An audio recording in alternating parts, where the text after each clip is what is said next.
This episode is brought to you by Fox One.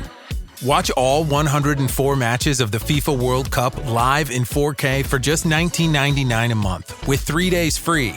Build your own multi-view, choose up to 3 streams, and follow player spotlights. Stay on top of every moment with live stats, highlights, and instant replays.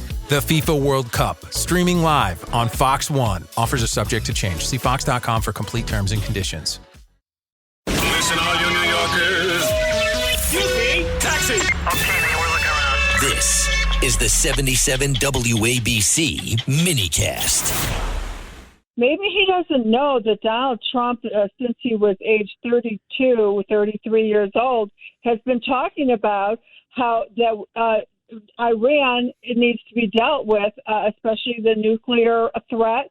That was when our hostages were taken. That was back in 1979, I think it was. Yes, it was. Right? Yes, it was. Exactly. Okay. For this guy to think, the previous caller, for him to think that Israel is a bigger threat than Iran, that's crazy. That's absolutely crazy. Yeah, I haven't heard Israel say death to America, and not only threaten death.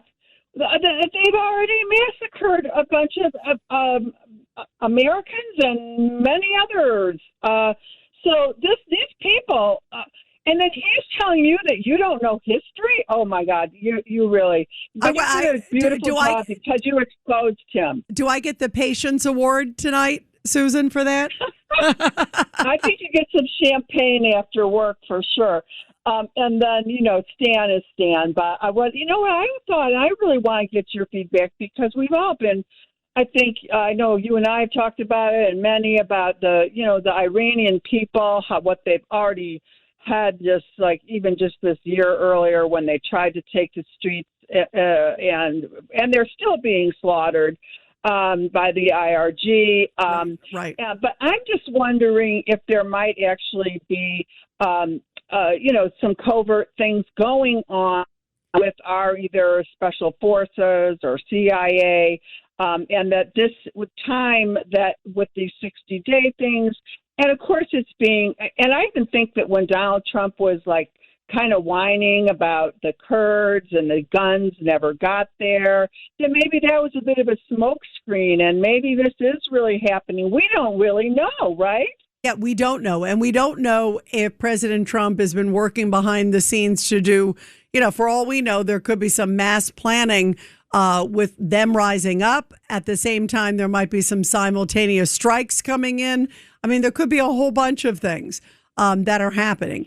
But it's funny you bring up the people there, and I say funny and not in the funny way, but in a way that I've been thinking about them so much today, the heroic people of Iran, because I have to wonder what are they thinking at this moment, and I'm sure they're on pins and needles too, wondering where will this go and what does this mean for them.